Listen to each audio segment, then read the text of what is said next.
கோர்ட்டில் சங்கீதா சொல்லியிருக்கிற விஷயங்கள்லாம் பார்க்குறப்ப மிகப்பெரிய ஒரு அதிர்ச்சி ஏற்படுது. ஒரு முறையற்ற உறவு வச்சுருந்தாரு நடிகைக்கு கூட. சினிமாவில் மேடையெல்லாம் பார்த்தீங்கன்னா அப்பா அம்மாவை மதிங்க, மனைவியை மதிங்க, நிறையா அட்வைஸ்லாம் பண்ணுறாரு. மீடியாவை கூப்பிட்டு ப்ரெஸ் மீட் வச்சு ஒரு கதறுனாங்கன்னா முடியும். ஆக மொத்தம் இவர் ஒரு கட்சி தலைவர், அதோட அடுத்த சிஎம் நான் தான் அப்படிங்கிறதுல ரொம்ப ஒரு உறுதியாக நம்பிக்கையில் இருக்கிறார். விஜய் என்ன செய்தாலும் அதை அப்படியே பின்தொடர்வதற்கு நிறைய சிறுவர்கள் இருக்கிறாங்க. அது மாதிரி இந்த சிறுவர்கள் மனநிலை கொண்ட இளைஞர்கள். இந்தியாவிலேயே ஒரே அரசியல்வாதி பாலியல் புகாரில் சிக்கி மன்னிப்பு கேட்டது நான் தான் ஒரு தூய சக்தி அப்படின்னு சொல்றவர் இப்படி இருக்கலாமா விஜய்?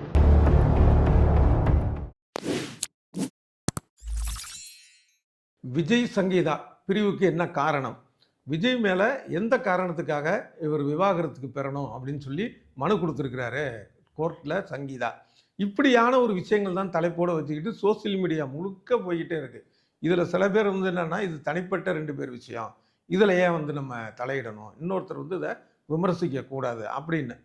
இன்னும் சில பேர் என்னென்னா இல்லை அவர் ஒரு பிரபல சினிமா நடிகர், அவருடைய கல்யாணத்துக்கெலாம் ஊரறிய பத்திரிகை கொடுத்து ஒரு பெரிய நிகழ்ச்சி மாதிரி நடத்துகிறாங்கல்ல, அப்போ விவகாரத்து வரட்டுமே, இப்படி சில பேர் இந்த மாதிரி நிறைய கருத்துக்கள் போயிட்டுருக்கு. இதில் இந்த சோசியல் மீடியாவில் எந்த மாதிரியான கருத்துக்கள்லாம் வந்திருக்கு, அதை எப்படி நம்ம பார்க்கணும் இந்த விஷயத்தை அப்படிங்கிறத நம்ம பார்க்கணும். இது ரொம்ப முக்கியமான ஒரு விஷயமாக தான் நான் கருதுகிறேன். ஏன் அப்படின்னா இந்த தனிப்பட்ட விஷயம் எது அப்படின்னு சொல்கிறாங்கல்ல, முதல்ல அந்த விஷயத்துக்கு வருவோம். தனிப்பட்ட விஷயம் தானே அது, இதில் நம்ம கவனம் செலுத்த தேவையில்லையா அப்படின்னா, இப்போ விஜய் ஒரு நடிகராக மட்டும் இருந்து இந்த மாதிரியான ஒரு விவாகரத்து அப்படின்னா நிச்சயமாக அது தனிப்பட்ட விஷயந்தான். அதில் எந்த விதத்துலேயும் நம்ம அடுத்தவங்க குறுக்கிட வேண்டிய, அதை பற்றி விமர்சிக்க வேண்டிய அவசியமே கிடையாது. ஆனால் இவர் தனக்குன்னு ஒரு கட்சி துவங்கியிருக்கிறார், தவேக, தமிழக வெற்றி கழகம் ஆரம்பித்து அதில் தலைவராக தன்னைத்தானே நியமிச்சிருக்கிறார். ஆக மொத்தம் இவர் ஒரு கட்சி தலைவர், அதோட அடுத்த சிஎம் நான் தான் அப்படிங்கிறதுல ரொம்ப ஒரு உறுதியாக நம்பிக்கையில் இருக்கிறார். அப்படி தான் அவருடைய பேச்சு. அது உண்மையிலே நம்புகிறாரா இல்லை பேச்சு அப்படி இருக்கா அது நமக்கு தெரியல. அவர் பேசுகிற முறையை வச்சு நம்ம சொல்கிறோம். அதுக்கான வாய்ப்பு இருக்கா இல்லையாங்கிறது வேற, அவருடைய மனநிலை. அதை தவிர பார்த்திங்கன்னா விஜய் என்ன செய்தாலும் அதை அப்படியே பின்தொடர்வதற்கு நிறைய சிறுவர்கள் இருக்கிறாங்க. அது மாதிரி இந்த சிறுவர்கள் மனநிலை கொண்ட இளைஞர்கள், இளம்பெண்கள், இளைஞர்கள் இருக்காங்க. அப்படிங்கிறப்ப அவருக்கு எப்படி நடந்துக்கணும் இந்த சமுதாயத்தில் அப்படிங்கிறதுக்கான பொறுப்பு இருக்கு இல்லையா? அதனால் இதை பற்றி நம்ம விமர்சிக்கிறது, பேசுறது தப்பு இல்லை. முக்கியமாக என்னென்னா, ஒரு சுமூகமாக 2 பேரும் விஜயும் சங்கீதாவும் பிரிஞ்சு போயிருந்தாங்க அப்படின்னா அப்போ கூட நம்ம இதை பற்றி எதுவும் பேச வாய்ப்பு. ஆனால் இப்போ நடந்திருக்கிற விஷயம் என்ன, கோர்ட்டில் சங்கீதா சொல்லியிருக்கிற விஷயங்கள்லாம் பார்க்குறப்ப மிகப்பெரிய ஒரு அதிர்ச்சி ஏற்படுது. இத்தனை வருடம் அவர் கூட வாழ்ந்தவர், 2 குழந்தைகள் பெற்றிருக்கிறாங்க. அவர் என்ன சொல்லியிருக்கிறாரு அப்படின்னா, ஒரு முறையற்ற உறவு வச்சுருந்தார் நடிகைக்கு கூட. இதுக்கு நான் கேட்டதுனால என்னை ஒதுக்கி வைத்தார், அது ஒன்று. அடுத்தது தாம்பத்தியம் அப்படிங்கிற விஷயத்துலேருந்தே தள்ளி வச்சார். அடுத்தது பொருளாதார ரீதியாக என்னை ரொம்ப சிரமப்படுத்தினார். அதாவது அதனுடைய அர்த்தம்லாம் பாருங்களேன். ஒரு சின்ன விஷயமா இருக்கட்டும், ஒரு பொருள் வாங்குறது இவங்க நினச்சதை வாங்க முடியாது. ஒரு குழந்தைக்கு தேவையான, பிள்ளைக்கு தேவையான விஷயம்னா வாங்க, இந்த மாதிரியாக தான் பொருளாதார தடை அப்படிங்கிறத சொல்கிறாரு. அது மாதிரி சுதந்திரமாக செயல்பட விடவில்லை அப்படிங்கிறாரு. யார்? சங்கீதா சொல்கிறாங்க. அப்போ இந்த மாதிரியான குற்றச்சாட்டுகள் இருப்பதனாலையும் இந்த விஷயத்தை நம்ம விமர்சிக்க வேண்டியதாக இருக்குது, பார்க்க வேண்டியதாக இருக்குது. இப்போ விஜய் பார்த்திங்கன்னா சினிமாலாம் சினிமாவில் மட்டுமா, சினிமாவில் மேடையெல்லாம் பார்த்திங்கன்னா அப்பா அம்மாவை மதிங்க, மனைவியை மதிங்க, நிறையா அட்வைஸ்லாம் பண்ணுறாரு. ஆனால் ரியல் லைஃப்பில் அவர் எப்படி இருக்கிறாரு அப்படிங்கிற ஒரு விஷயம் இருக்குல்ல, அதனால தான் இதை நம்ம விமர்சிக்கணும் அப்படின்னு நம்ம சொல்கிறோம். இதில் நிச்சயமாக அந்த சங்கீதாவுடைய மனு அப்படிங்கிற ஒரு விஷயத்தை படித்து பார்த்தாலே விஜய் மீதான பிம்பம் அப்படியே சுக்குநூறாக உடையுது. இப்படி ஒரு மனிதரா அப்படிங்கிற கேள்வி தான் வருது. அப்போ இதை நம்ம விமர்சிக்கிறது அவசியமான ஒரு விஷயந்தான். அப்புறம் இன்னும் சில பேர் சொல்கிறாங்க, சினிமாவில் இது ரொம்ப கேஷுவலான விஷயம் தானே, அதாவது திருமணத்தை மீறிய ஒரு செக்ஸுவல் உறவு, இது ஒன்றும் ஒரு பெரிய விஷயம். ஏதோ ஒரு நடிகை கூட அவர் இருந்தார், அதை ஒரு மனைவியாக சங்கீதா பொறுத்துக்க வேண்டியது தானே. எத்தனையோ நடிகர்கள் இருக்கிறாங்க, சினிஃபீல்டில் சகஜம் தானே அப்படின்னு.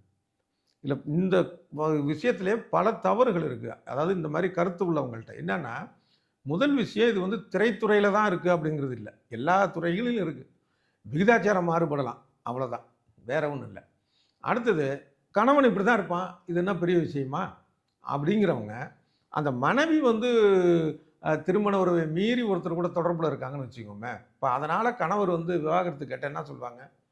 நியாயம் தானப்பா, அது என்ன ஆணுக்கு ஒரு நீதி பெண்ணுக்கு ஒரு நீதி, மன உளைச்சல் வந்து 2 பேருக்கும் ஒன்று தானே. இப்போ வேறு சில பேர் என்னன்னா, இல்லை விஜய் வந்து ஒரு பிரபல நடிகர், அவர் வந்து விவாகரத்து கொடுத்தாருன்னா அவருடைய இமேஜ் பாதிக்கப்படும், அதனால தான் அவர் வந்து விவாகரத்து கொடுக்குறத தவிர்க்கிறாரு. இதில் 2 விதம், நம்ம 2 விஷயத்தை பார்க்கணும். முதல் விஷயம், தன்னுடைய நல்ல இமேஜ் இருக்கணும் தனக்கு அப்படிங்கிற எண்ணமே விஜய்க்கு இருக்கான்னு தெரியல. சினிமாவில் பார்த்தீங்கன்னா எத்தனையோ ஆபாச காட்சிகள், வக்கிர காட்சிகள், வக்கிர டயலாக், ஒரு டயலாக் கூட அது மாதிரி சொல்லி அதுக்கப்புறம் டீசரில் வந்து அப்புறம் அதை நீக்குனாங்க. இந்த மாதிரியான நபர் தான். சரி, தனிப்பட்ட முறையிலே பார்ப்போமே, இவர் வந்து அந்த நடிகை, நம்மளும் பேர் சொல்ல விரும்பலை, அந்த நடிகை கூட வந்து எங்கெங்கெல்லாம் போகிறாரோ அதையெல்லாம் எடுத்து அந்த நடிகையை சோசியல் மீடியாவில் ஃபோட்டோ போடுறது, இவங்க 2 பேர் நெருக்கமாக இருக்கிறத, செல்ஃபி எடுக்கிறத, இந்த மாதிரின்னு அதுக்கு அவர் தடை சொல்லவே இல்லையே. அப்புறம் அவருடைய இமேஜை பற்றி அவர் என்ன பார்க்குறாரு? அதை பற்றி கவலையே படல. அப்போ விவாகரத்துக்காக கூட அவர் இமேஜுக்காக கவலைப்படல. அப்போ வேறு என்ன காரணமாக இருக்கும் விவாகரத்தை வந்து ஒத்தி வைக்கிறதுக்கு, இல்லை வந்து மனைவியை இழுத்தடிப்பதற்கு? அந்த இழுத்தடிக்கணும், மனைவியை காயப்படுத்தணுங்கிறத நோக்கமாக இருக்கும் தான் நமக்கு தோணுது. வேறு எந்த காரணமும் இருக்கிறதா தோணலை. ஏன்னா சங்கீதா அந்த மனுவில் குறிப்பிட்டிருக்காங்கல்ல, 2021 ஜனவரின்னு நினைக்கிறேன், அதுலேருந்தே இந்த தகவல் தெரியும் எனக்கு. அப்புறம் வந்து பேசி பார்த்தேன், அப்புறம் வழக்கறிஞர்கள் மூலமாக பேசி பார்த்தேன், இன்னமும் அந்த தொடர்பு வச்சுக்க மாட்டேன்னு சொன்னார். ஆனால் அதை மீறி தொடர்ந்தார். அப்போ இவருடைய நோக்கம் என்ன அப்படின்னா, இருக்கட்டும் பார்ப்போம், என்ன பெரிய விஷயம் தானே அப்படிங்கிறது தான். அப்போ அதையும் நம்ம ஏற்றுக்கிற மாதிரியான ஒரு விஷயமா இல்லையா? விஜய் மேலே தானே தவறு அப்படிங்கிறது நமக்கு தோணுது. இதுக்கு பின்னாடி அரசியல் இருக்கிறது அப்படிங்கிறது ப்ராக்டிக்கலாக யோசனை பண்ணி பாருங்கள். இதுக்கு முன்னாடி எப்படி அரசியல் இருக்கும்? இல்லை, இதுக்கு முன்னாடி திமுக இருக்குது. என்னன்னா, இவங்க 2021லேருந்து பிரச்சனைங்கிறாங்க, அப்புறம் ஏன் இப்போ வந்தாங்க? முழுக்க முழுக்க கதை கேட்டு சீதைக்கு ராம சித்தப்பன் சொன்ன கதைன்னு சொல்லுவாங்கள்ல, அந்த மாதிரி தான் அது. அந்த மனுவை படித்து பார்த்தாலே தெரியும், நீதிமன்றத்தில் சங்கீதா கொடுத்த மனு. அப்புறம் 2021லேருந்து பிரச்சனை இருக்குது, இதை வந்து சுமூகமாக அதை தீர்க்க வேண்டும், ஒரு நல்லபடியாக ஒரு பிரச்சனை இல்லாமல் பிரிஞ்சிடணும் தான் அவங்க முயற்சி பண்ணுறாங்க. இவ்வளவு தூரம் வந்து விஜய் பண்ணியும் கூட விஜயோடைய இமேஜ் கெட்டு போயிடக்கூடாது, விஜயே தான் இமேஜை பற்றி கவலைப்படல, ஆனால் இவங்க வந்து அந்த பிம்பம் உடஞ்சிடக்கூடாதுன்னு நினைக்கிறாங்க. அதனால தான் அவ்வளவு சுமூகமாக வந்து பிரியறதுக்கான முயற்சி பண்ணி வேறு வழியே இல்லாமல் இங்கே வந்திருக்கிறாங்க. இதில் எப்படி திமுகவோ இல்லை வேறு கட்சியோ வரும்? ஒரு பேச்சுக்கு சொல்கிறேன், விஜயை பழி வாங்கணும்னு நினைக்கிறாங்கன்னு வைப்போம் சங்கீதா, சரியா? இதுக்கு முன்னாடி அரசியலும் இருக்குன்னு வச்சுக்கோமே. அவங்க செஞ்சுருக்கிற விஷயம் என்னென்னா, ஒரே ஒரு விஷயம் செஞ்சால் போதும், மீடியாவை கூப்பிட்டு ப்ரெஸ் மீட் வச்சு ஒரு கதறினாங்கன்னா முடிஞ்சு போச்சு. ஏன்னா அவங்க ப்ரெஸ் மீட்னா இந்தியாவில் இருக்கிற ஒட்டுமொத்த மீடியாவும் வந்துடும். அங்கே விஜயை பற்றி சொல்லி கதறினாங்கனாலும் முடிஞ்சு போச்சு, இமேஜ் இருக்கிற இமேஜும் போயிடும், டோட்டலி க்ளோஸ். அவங்க அதை செய்யலையே. அதே நேரத்தில் அவங்க குமுறி அழுகிறாங்க. என்ன அழுகிறாங்கன்னா, அவங்க மனசுக்குள்ளேயே குமுறி அழுகிறாங்கங்கிறது அவங்களுடைய அந்த மனுவை பார்த்தா தெரியும். அவ்வளவு மன உளைச்சலில் இருக்கிறாங்க. ஆனால் அது பொது வெளிக்கு வரலையே. அப்படி வந்திருந்தாங்கன்னா உள்நோக்கம் இருக்கலாம்னு கூட ஒரு பேச்சுக்கு நம்ம நினைக்கலாம். அது மாதிரியே செய்யலை. அப்போ அதனால் இதுக்கு பின்னாடி அரசியலும் கிடையாது, சங்கீதாவுக்கு வந்து பழிவாங்கிற உணர்வும் கிடையாதுங்கிறது தான் யதார்த்தம். வேறு எந்த அரசியல்வாதியும் இப்படி இல்லையா? இவர் விஜய் மட்டும் தான் இருக்கிறாரா அப்படின்னு. ஆனால் வந்து விஜயவும் சீமானையும் மட்டும்தானே எல்லாரும் குறை சொல்கிறீங்க. இதில் என்னென்னா, மற்ற அரசியல்வாதிகள் எல்லாருமே ஒழுங்குன்னு யாரும் இங்கே சொல்லலை. அங்கே வந்து புகார் வரலை, பிரச்சனை வெடிக்கலை, தவிர ஆதாரங்கள் இல்லை. இப்படி ஏதாவது ஒரு காரணத்தினால அதை வந்து பெருசாக பேசாமல் இருக்காங்க, அவ்வளவுதான். சீமான் மேலேயும் சரி, சீமான் மேலே விஜயலட்சுமி கொடுத்த புகார் உச்சநீதிமன்றம் வரைக்கும் போய், இந்தியாவிலேயே ஒரே அரசியல்வாதி பாலியல் புகாரில் சிக்கி மன்னிப்பு கேட்டது சீமான் தான். அதே போல் நீதிமன்றத்தில் மனைவியால் புகாருக்கு உள்ளானது விஜய் தான். இந்த காரணத்தினால தான் இவங்க விமர்சிக்கப்படுறாங்க. இதில் வந்து என்ன இருக்குது? இதில் இப்போ இது வேற ஒருத்தர் மேலே இது மாதிரி ஆதாரம் இருந்தாலும் அதையும் நம்ம பேசிட்டு போகிறோம். நம்ம மட்டும் இல்லை, எல்லாரும் தான் பேசுவாங்க. மற்ற அரசியல்வாதிகளை விட இந்த 2 பேரும் இந்த விஷயத்தில் மாட்டினதுக்கும் பல பேருடைய விமர்சனத்துக்கும் வர்றதுக்கு காரணம் இதுதான். இதை தவிர ஒட்டுமொத்த உலகத்துக்கே தான் ஒரு மாற்று, எல்லா கெட்டதையும் அழிச்சிருவேன், நான் தான் ஒரு தூய சக்தி அப்படின்னு சொல்கிறவர் இப்படி இருக்கலாமா விஜய்? இப்போ சில பேருக்கு ஒரு எண்ணம் வரும், சீமானுக்கு வந்து இன்னும் கூட்டம் வந்துட்டு தானே இருக்குது விஜயலட்சுமி புகார் மேலே விட. இங்கே நம்ம நாட்டில் வந்து எல்லாத்துக்கும் கூட்டம் வரும். இங்கே மக்கள் தொகையும் அதிகம், அறியாமையும் அதிகம். நாம தான் எடுத்து சொல்லி அவங்கள திருத்தணும். இப்போ ஏற்கனவே சீமான் கூட இருந்த பல பேர் திருந்தி வெளியில் வந்திருக்காங்க. அது வேறு விஷயம். இன்னும் வந்துட்டு இருக்காங்க. நம்மலாம் சொல்லாமலேயே அவங்கவுங்க அடிபட்டு அங்கே உண்மை நிலைமையை உணர்ந்து வந்துட்டு இருக்காங்க. அதேமாரி நம்மளும் சொல்ல வேண்டியதாக இருக்குது. இது சொல்லுவோம். அதனால் கூட்டம் அப்படிங்கிறதுனால ஒருத்தருக்கு வருதுங்கிறனால ஒருத்தர் புனிதமாயிட மாட்டார். இல்லை, இன்னும் சொல்லப்போனால் புனிதம் வேற வேற அசிங்கம் வேற அப்படிலாம் நம்ம பார்க்கல. அந்த மாதிரி விஷயங்கள் கிடையாது. கூட்டம் கூடுவதால் மட்டும் ஒருத்தர் நல்லவர் ஆயிட மாட்டார் அப்படிங்கிறதுக்கு சீமான நல்ல உதாரணம். அதே மாதிரி விஜயும் ஒரு உதாரணம். இங்கே சங்கீதா அப்படிங்கிறத பார்க்கும்போது இவங்களுக்கு நிச்சயமாக பொருளாதார ரீதியான பிரச்சனை இல்லை. அதாவது ஒரு வழக்கை எதிர்கொள்ளக்கூடிய அளவுக்கான ஒரு விஷயமா வாழ்வாதாரத்துக்கான விஷயம் இவங்களுக்கு போய்கிட்டு இருக்கு. அது ஒரு அடி. அடுத்தது, இந்த சங்கீதாவுடைய குடும்பம் ஒரு மாரல் சப்போர்ட்டாக இருக்குது.